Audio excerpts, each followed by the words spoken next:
Kasama ko naman po ngayon si Ginoong Albert Cadayona at mga kasamaang restaurant crew. Ang kanilang reklamo, ang super barat nilang employer na mababa na nga magpasahod, hindi pa sila binibigyan ng benepisyo. Sir Albert, magandang tanghali. Saan po na yung dalawang kasamaan, mga ma'am? Okay. Saan po kayo trabaho? Saang lugar ito? Saang syudad? Santa Maria, Bulacan po. Bulacan. Sa Bulacan po, na-check na po ng staff, 389 dapat ang minimum. 8 oras yan. Kayo po, sa inyong kumpanyang, pangalan ng kumpanya? OJ Cafe po. OJ Cafe. Magkano pong bigay sa inyo isang araw? 250. 250. Uy. Sa akin po yung 285 po. 285. Now, kayo ba ay in-inspect ng DOLE, meaning yung inyong accommodation? Nung unang batch po kasi medyo matagal na po ako noon. Yung unang batch po, na-inspect po sila ng DOLE, pero yung mga stay out lang po yung naano po. Oh, kasi po, para sila po, in the first place, payagan na magbigay ng accommodation in lieu of hindi na sila kailangan sumunod pa sa minimum wage. Dapat merong inspeksyon ginawa ang DOLE sa accommodation ninyo at meron dapat certificate galing sa DOLE na nakapaggawa sila ng inspeksyon na pinapayagan na nga sila na kayo ay makomodate doon na stay in. Okay? Wala akong ganun kayong alam? Wala po. So, bawal yun. May time card po, hindi po kami kasali po noon. Walang time card? Wala po. Kasi makikita po yung oras ng haba ng oras namin po doon. Ilang oras po kayo nagtatrabaho? Kasi yung una po kasi noon, iba-iba po bawat branch. Yung branch po namin kasi ngayon, ang stay in po doon, mag-start po ng 8 a.m. to 10 p.m. No overtime. 8 to 10? Opo, no overtime po yun. 14 hours yun? No overtime pa? No overtime, no holiday payment po. Okay. Meron ko kayong mga benefits, SSS, PhilHealth, Ako po, Pag-ibig? SSS meron po. Pero di ko po na-check kung nahulugan dahil po sa twice a month lang po yung off namin. Yun lang. Medyo wala po kaming time para mag-check dahil mga statean po ako. Kasi busy po kayo. Opo. 13-month pay, sir? Wala po. Bonus lang, 2.5 nakaraan. Hindi. Iba po yung bonus, ma'am. Iba po yung 13-month pay. Yung 13-month pay, yung isang buwang sweldo po ninyo sa minimum wage computation. Wala pong ganun. Magkano po binigay sa inyong huli na bonus? Sa akin po 3,000. Di pare-pareho po eh. Medyo matagal sila po. Nung Pasko, 3,000 kayo, sir? Po. Naka 5,000 po. Pero nakaraan pong taon nun, 2,500 po. Lahat kami 2,500. Kayo, ma'am? 2,500 po. Nakaraan Pasko. Bakit di pare-pareho? Nung nakarang taon po nun, pantay-pantay po kami lahat. Matagal o bago. 2,500 di ba? Oo, 2,500 2,500. po. Tapos nung last po, ngayong last December po, 5,000 po binigay sa akin. Apat na po kami naka 5,000 nun. Oh, man.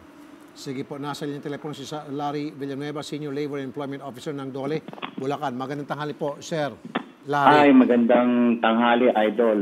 Magandang Sir, tanghali para po. sa kalaman ng lahat, pakisabi po, mas gusto ko mas manggagaling sa inyo, mas maganda. Ano po yung patakaran parang isa pong kumpanya o employer makapagbigay ng accommodation sa kanilang mga employee at yun po ay ibabawas sa kanilang wage? Yes po. Ang patakaran ko kasi, ginagawan po ng facilities evaluation. Ibig po sabihin, papasyal kami dyan, then titingnan saan ba sila nakatira, kung may pagkain, babawasin po. Hindi naman po napakalaking binabawas. Kumbaga sana yung halaga lang po ng kanilang tulog, halaga lang ng kanilang ginagamit, yun po ibabawas sa sweldo. Kaya po, tapos bigyan po namin sila ng certificate na sila po ay pwedeng magbawas ng ganitong halaga lang. Okay. Opo. So kapag hindi po sila sumunod sa ganong sistema, ano pong mangyayari, Sir Larry? Ay, pag ganun po hindi po sila sumusunod sa ganung sistema, kung ano po yung regular na sinasabi ng batas, kuwari ka sabi 400 po ang sweldo, wala pong bawas kahit po sila nakatira. Kasi po hindi po naman namin alam kung sigurado nakatira ba dyan. Dapat po malinaw na ang isang manggagawa ay napatunayan ng DOLE na nakatira sila dyan para makita namin magkano ba talaga yung dapat ibawas. Okay. So, therefore, dapat minimum wage ang computation sa kanila dahil hindi po sila nabigyan ng certificate Yes po. yung kumpanya. Opo, dapat po. Kasi gano'n po. Kasi facility evaluation, ibig sabihin na certificate po kami ini-issue na sila po ay dapat bawasan ng ganitong halaga. Pero kung wala po silang papakita, ay nasa minimum pa rin po siya. Very good, very good. Sir, darating po kami dyan para humingi po ng tulong in behalf of these Yes po. complainants. sige po. Salamat po, Sir Larry, ha? Yes, sir, yes po. Basta po Thank you. kayo, Thank you. anytime, welcome po. Yes, sir. So, Sir Albert, mga ma'am, narinig nyo? Tama yung sinabi ko? Okay. Now, pupunta tayo sa Dole, ipatatawag po ito.